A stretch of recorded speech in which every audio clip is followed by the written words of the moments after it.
자, 이번 시간에는 그레이드 노드에 대해서 알아보도록 하겠습니다. 그레이드 노드 같은 경우에는요, 후반에 가면 갈수록 굉장히 많이 쓰이는 노드거든요. 일단은 색을 그레이딩 할 때도 많이 쓰이긴 하지만, 코렉트하고 그레이드 할 때 많이 쓰이거든요. 그렇긴 하지만, 나중에 매트를 다듬거나 그럴 때도 또 굉장히 많이 쓰여요. 그래가지고 지금 그레이드 노드의 원리를 확실하게 파악하시면은, 나중에 그 중급 이상의 사용자로 되실 때 굉장히 많이 편하게 사용하실 수 있을 겁니다. 일단 그레이드 노드의 수학적인 원리를 알아보기 위해서 램프 노드를 하나 꺼낼게요. 램프 노드 하나 꺼내고요. 3번에 붙이고, 그리고 램프 노드를 가로로 그레데이션은 가로로 나오도록 만들도록 하겠습니다. 640, 0. 네, 이렇게 만들고요. 그리고 컬러 툴 탭에 가면은 샘플러라고 있어요. 밑에서 세 번째쯤에 샘플러 있거든요. 샘플러 클릭한 다음에 샘플러를 열어볼게요. 샘플러 같은 경우는 어떤 역할을 하는 거냐면요. 지금은 RGB 제가 무채색으로 그레데이션을 만들었잖아요. 샘플러는 그러면 웨이브폼하고 비슷한 역할을 하신다고 보시면 돼요. 그래가지고 샘플 커런트 프레임 하면은 이렇게 웨이브폼하고 비슷한 역할이 나와요. 자, 마우스 가운데 버튼 누른 다음에 최적화 시킬게요. 자, 그리고 그레이드 노드를 붙이겠습니다. 그레이드 노드는요, 컬러 툴 탭에 가시면은 그레이드라고 있어요. 그리고 단축키는 G예요. 굉장히 컬러 코렉트 노드하고 굉장히 많이 쓰이기 때문에 단축키가 지정이 되어 있거든요. 샘플러 노드는 약간 밑으로 내리고요. 그레이딩 되는 거를 샘플링을 할 거니까 그레이드 노드 밑에 샘플러 노드를 놓도록 하고 이렇게 조절을 하도록 하겠습니다. 그리고 샘플러가 위에 보이면 좋겠죠? 네. 그리고 화면이 작으니까 살짝 내릴게요. 네. 일단은 블랙 포인트부터 알아보도록 하죠. 블랙 포인트 같은 경우에는요, 수치로 간단하게 조절하면서 샘플링을 보면 어떤 식의 수학적 원리가 들어가는지 바로바로 확인하실 수 있어요. 블랙 포인트는 말 그대로 지금 0,0에 블랙 포인트를 조절하는 건데요. 블랙 포인트를 포인트 2를 한번 줘볼게요. 그러면은 블랙 포인트 0,0이 이렇게 포인트 2로 이동하는 거예요. 자, 샘플 코너트 프레임 하면은 이동했죠. 그래서 그래프가 이렇게 나오고 화면상의 표현이 이렇게 됩니다. 바로바로 이해되시죠? 만약에 네가티브 마이너스 포인트 2 주면요. 이 포인트가 지금은 플러스 방향으로 양수 방향 이동했지만 마이너스 방향 이렇게 이동하니까 그래프가 이렇게 변하겠죠? 자, 그렇게 변하죠. 이렇게 돼 있는 겁니다. 이게 블랙 포인트고요. 자, 리셋 할게요. 화이트 포인트 같은 경우에도 동일해, 비슷해요. 여기 1,1의 화이트 포인트가 변하는 거거든요. 화이트 포인트를 0.8을 먼저 0.8, 1.2 아무거나 먼저 해야 되네. 1.1을 먼저 줘볼게요. 1.1을 주면은 자, 화이트 포인트가 1.2 지점에 이렇게 되는 거예요. 화이트 포인트가. 이렇게 선이 떠가서 1.2 지점이 화이트 포인트가 되는 겁니다. 자, 이런 원리고요. 그리고 0.8을 주면요. 0.8 포인트 지점이 화이트 포인트가 되는 거죠. 자, 0.8 지점. 이 0.8 지점이 화이트 포인트가 되는 겁니다. 그래서 이렇게 램프가 이렇게 변하는 거예요. 0.8 지점. 0.8 지점이 대략 이 지점인 거죠. 이 지점이 0.8 지점이니까. 네. 이런 식으로 확인하시면 됩니다. 리프트하고 개인 같은 경우에는 블랙 포인트와 화이트 포인트하고 약간 틀려요. 한번 리프트를 제가 포인트 2를 줘볼게요. 자, 그랬을 경우에는 이렇게 올라가요. 이 부분이. 블랙 포인트 자체가 이렇게 올라간다고 생각하시면 돼요. 리프트 같은 경우에는. 자, 그리고 개인 같은 경우에는 이렇게 화이트 포인트 자체가 이렇게 올라간다고 생각하시면 되고요. 1이었던 화이트 포인트가 1.2로 이렇게 올라가요. 자, 이게 개인이고요.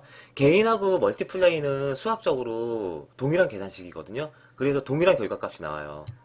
만약에 개인을 0.8, 0.7을 주고 했을 때 샘플링을 하면은 이렇게 샘플링이 되죠. 화이트 여기 1이 0.7로 변한 거니까. 근데 멀티플라이를 0.7 줘도 동일해요. 동일하죠. 얘네들은 수학적으로 동일하다고 생각하면 되고요. 옵셋 같은 경우에는 애드예요, 애드. 더하기입니다, 더하기. 만약에 지금 샘플링 하면 이렇게 샘플링이 되잖아요. 이거 전체의 수치를 그냥 더하는 겁니다. 포인트 2를 더해라. 그래프를 보시면 바로 이해가 되실 거예요. 포인트 2로 전체 수치를 다 더했죠. 네, 그게 바로 옵셋이고요. 지금 포인트 수치가 더해져 있구나. 네. 그리고 감마 같은 경우에는 제가 저번에 감마 코렉션 하면서 어떤 원리인지 감마 코렉션의 계산값하고 원리를 제가 알려드렸잖아요. 그렇게 감마 값은 그렇게 조절하실 수 있습니다. 만약에 포인트 5 하면은 감마 값이 이렇게 포인트 5 이렇게 조절이 되겠죠. 네, 이렇게 조절하시면 되고요. 그리고 지금 같은 경우에는 저희가 RGB 채널을 동시에 이렇게 조절했기 때문에 계속 무채색이 나오잖아요. 만약에 그린 채널하고 블루 채널만 조절하고 싶다 그럼 레드 채널 체크박스 이렇게 끄시면 돼요. 그러면은 그리고 만약에 개인값을 이렇게 조절했다, 개인값을 1.2만큼 조절을 했다고 하면은 좀 더 조절할까요? T가 확 나기 위해서 이만큼 조절하겠습니다. 자, 그러면은 그린하고 블루만 이렇게 조절이 되는 거죠. 샘플링을 다시 하면요, 이렇게 그린하고 블루가 이렇게, 그린하고 블루만 이렇게 조절이 되고, 레드톤은 이렇게, 레드는 그대로 남아있어요. 그러니까 레드의 보색인 사이언이 나오는 거죠. 그렇게 사이언 색깔이 이렇게 나오는 겁니다. 자, 이렇게 따로따로 이렇게 조절하실 수 있습니다. 자, 마젠타 나오죠?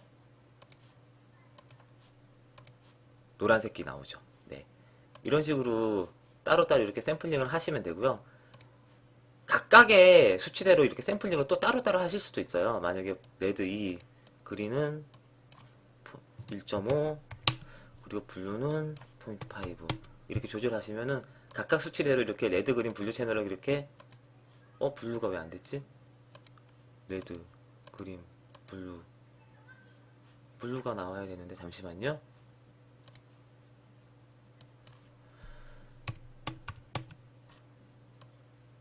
아, 여기 블루가 선택이 안 돼 있죠? 죄송합니다. 자, 이렇게 각각 이렇게 조절하실 수 있어요. 괜히 했네. 네, 이렇게 각각 조절되는 거 보이시죠?